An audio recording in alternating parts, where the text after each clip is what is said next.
As you can see, we've had our eye on you for some time now, Mr. Baggins.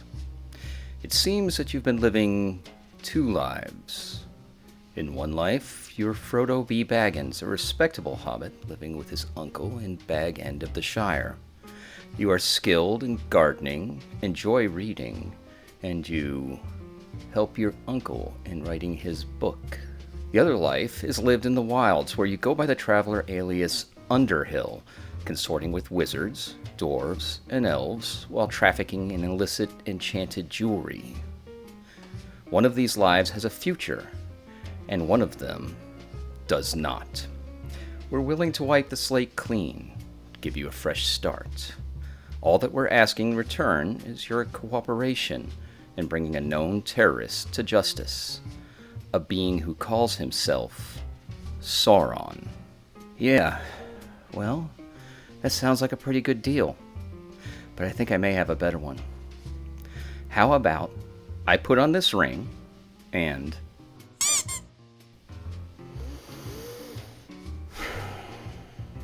damn it.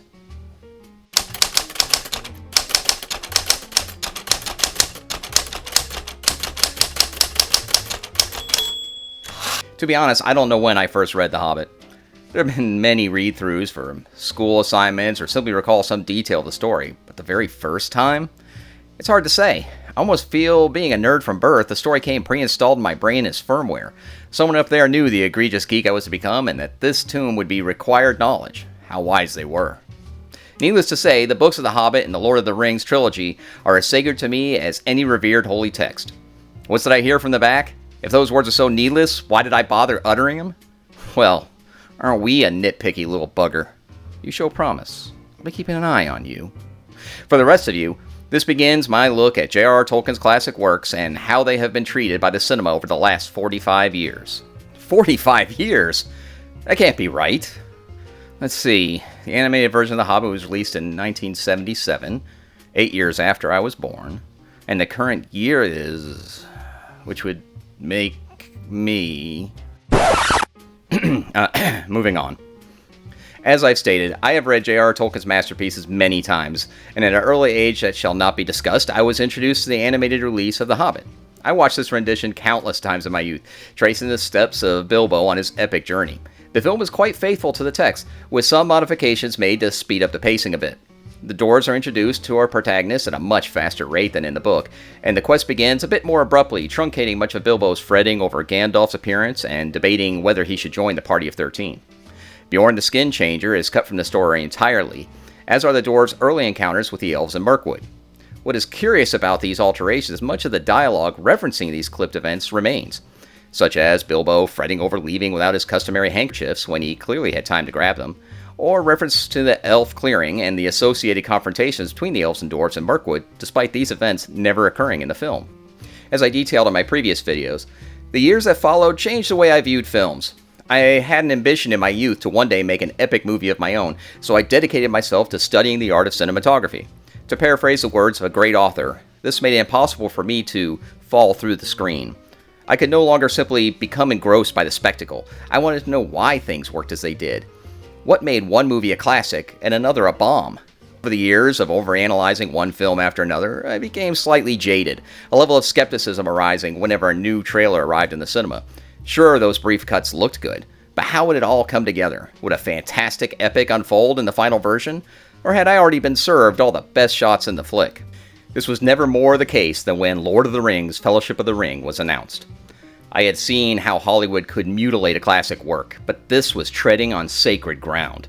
How could they possibly do the original work justice? At first, I flat out refused to buy a ticket. I had already convinced myself that the new film was certain to be an abomination, and I had no interest in paying to see J.R.R. Tolkien's masterpiece brutalized by Hollywood's callous manipulations. It was my brother-in-law that dragged me to see it, and I am eternally in his debt. I cannot describe how I felt upon viewing those opening shots of the Shire. In fact, I have a humbling admission to make. When the scenes of Frodo and Gandalf riding into that fabled village played out, there were literally tears in my eyes.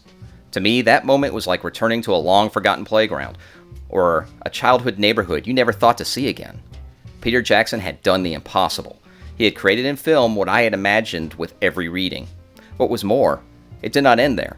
From the shots of Orthanc in the center of Isengard to Elrond's home and the halls of Khazad-dûm, Peter Jackson had managed to see into my mind's eye and replicate those images to perfection. Of course, Peter Jackson hadn't really performed such a feat of mass mentalism. Not everything in the movie was a flawless interpretation of the original text. In fact, there had been many changes made to the original story that I spotted early on. I'll not go into detail here, as I'm sure I've bored many already. However, I will list off a few of the biggest changes. The removal of Tom Bombadil, along with the encounter of the Barrow-wights, the origin of Pippin and Merry's swords, the expansion of Aragorn and Arwen's romance, Arwen being the one to carry Frodo across the river to safety, the truncation of the journey through the mines of Moria. I could go on. Oh, please don't. The point is, alterations were made, some quite profound, and yet none took away from my enjoyment of the movie or those that followed. Why was this? Because one of the many things Peter Jackson did right was he stayed true to the characters. Although the scenes changed and characters played larger or smaller roles as narrative was altered, not one character did anything that was out of place. You could lift every single character from the books and drop them into the movie, or vice versa, and they would not have acted the slightest bit differently. The writing was pitch perfect because it was clear that those who crafted the films truly loved the source material and were dedicated to maintaining the integrity of the characters and themes. That is why I own the entire trilogy on DVD, director's cuts, and watch them routinely. They are truly a joy to behold, whether you are a die-hard Tolkien fan or just love a good fantasy movie. And then The Hobbit came out. The 3 Hobbit movies. Oh, Peter. What have you done? First of all, and call me a snob if you will. Snob! But if you can't tell the tale of the Hobbit in one movie, you have no business making movies at all. The story is as simple as it gets. A fish-out-of-water tale about a hobbit who just wants to sit in front of his cozy fire enjoying cakes and tea. But after a mischievous wizard carves a symbol on Bilbo's front door, the poor hobbit finds himself whisked off into the wilds to face ogres, spiders, elves, and a dragon. The tone is light, the pacing brisk, with no side quests to be had, just a direct path from the Shire to the Lonely Mountain and back again. The whole tale serves as a primer for all the fantastic elements of Tolkien's amazing world, introducing some of the big characters while acclimating the reader to Middle-earth, all easily achievable in 120 minutes. 180 if you simply must include Bjorn. The problem was, the theatrical release of The Hobbit was now expected to follow up one of the greatest cinematic trilogies ever created. It could not be simple, light-hearted tale. It had to be epic, escalating the grand spectacle over what its predecessor had provided. The tempo had to be ramped up. Beloved characters introduced in Lord of the Rings had to return, even if they were never in the original novel, even if they have nothing to do with the story. Events must be changed, conflicts must be intensified, characters made more dynamic. Sadly, every scene they tacked on may have contributed to making this new trilogy forceful and action-packed, but it also obliterated the original feel and theme of J.R.R. Tolkien's delightful little tale. Perhaps J.R.R. Tolkien knew what he was doing when he cut some of those scenes, leaving them to gather dust in his notes. Maybe all those arguments for bloating a 120-minute story into a 3-movie, 540-minute monstrosity were not in the best interests of the film. Who knows? But given the choice of sticking with what the master wrote in his original work and the lumbering shambles the Hobbit trilogy became, I'm inclined to go with the choices of Tolkien. Now, once more, I could go into nerdly detail about all the changes made, and I guarantee this video would run as long as the films themselves, if not longer. This would serve no purpose. If you saw the films, you either know what was wrong or you don't care. Furthermore, some would immediately bring up the alterations of The Lord of the Rings and say, but you didn't care about the changes made there, why make a fuss over The Hobbit? Well, as I said before, it's all about the characters. Where they had remained true before, here they strayed so very far from the founding intent. I could bring up the ridiculous elf-dwarf love affair, the allusion to a romance between Gandalf and Galadriel, the latter of which was not even in The Hobbit, or the clear misunderstanding of the scene at the Mirror of Galadriel in Lord of the Rings. This was intended to show what Galadriel would become if she had accepted the One Ring, transforming her into the Dark Queen of Middle-earth, not a display of latent warrior powers. But there was one derivation, perversion, betrayal, that trumps them all. This one change single-handedly destroyed the very theme the book was based on, crushing the foundation about which the tale was fashioned. Bilbo Baggins. For the record, this is Bilbo Baggins. Not this. This, not this. Now, why is this seemingly small detail so important?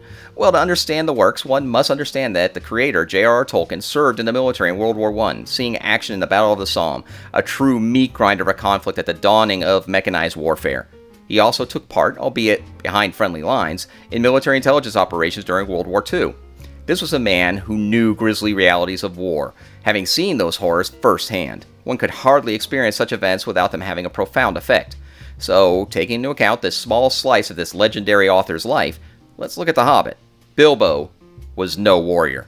He was a hobbit who, despite the more adventurous side from his Took ancestors, wanted nothing more than to live a comfortable life in Bag End. Gandalf changed all that, hijacking the poor middle-aged hobbit into an adventure he never asked for, but secretly desired. Even so, as we follow Bilbo through his adventure, we find he really does very little fighting.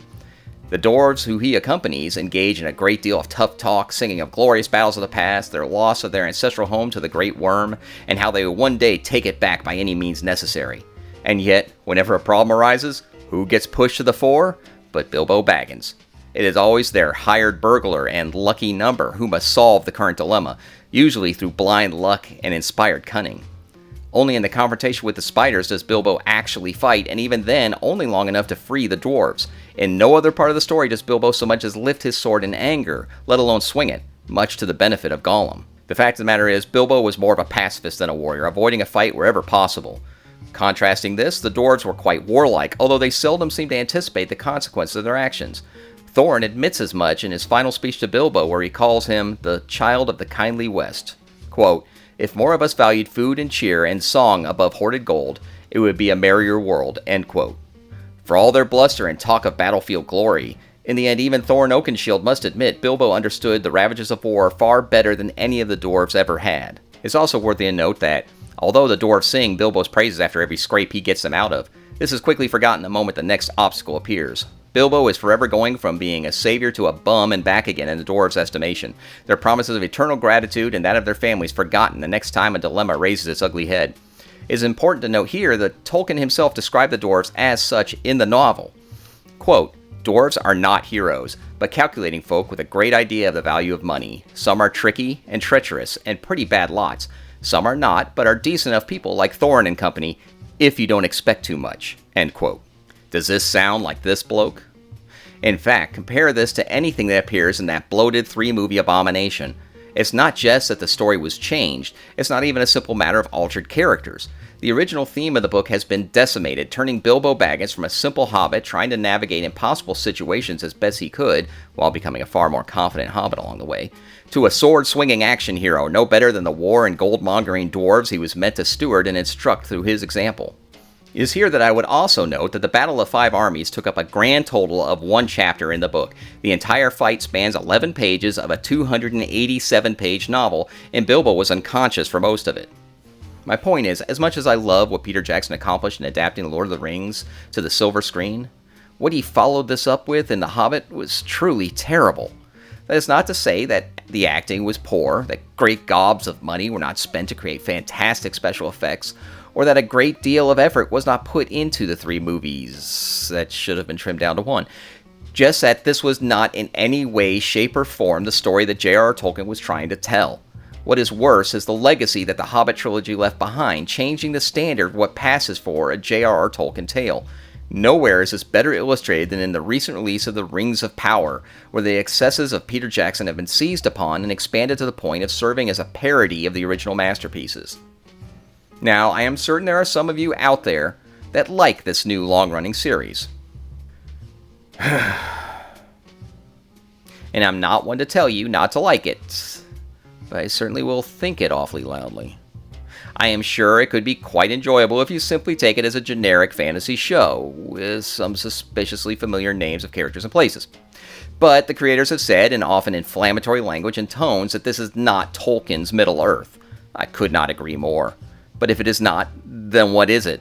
And why did you choose to incorporate the name and IP of a man who you clearly do not respect? As I stated in my previous video, why have you not simply come up with your own franchise instead of glomming onto another established and beloved IP, twisting it into your own peculiar vision?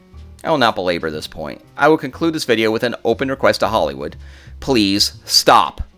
Stop acquiring the IP of others if you do not hold their works in any regard. Quit taking what came before and mutilating it into something it was never intended to be just to satisfy your current day political social views. Either respect the work as it is and reflect that, or do something else. Come up with something new and prove to us your tale is better. In the end, we will respect you much more, and who knows, you might create a new franchise to last throughout the ages. Then, years from now, someone else can mutilate your work into their particular vision. Won't that be great? Any rate, speaking of new IP, if you enjoy fantasy stories with a hint of sci-fi elements mixed in, why not check out the Scrolls of Asbiel, starting with The Sorcerer's Inception, continuing with A Manifold of Bindings. The third novel, A Traitor's Path, is on the way, targeted for release fourth quarter of 2023. And if you would like to pick up an autographed copy with a complimentary bookmark, why not swing by The Deep in Huntsville, Alabama? It is an awesome store with so much inside. The nerd inside you just might literally explode. Warning, not responsible for empty wallets, maxed out credit cards, or angry spouses should nerd explosions occur. So until next time, remember, speak, friend, and enter. Unless I lock the door. And I did.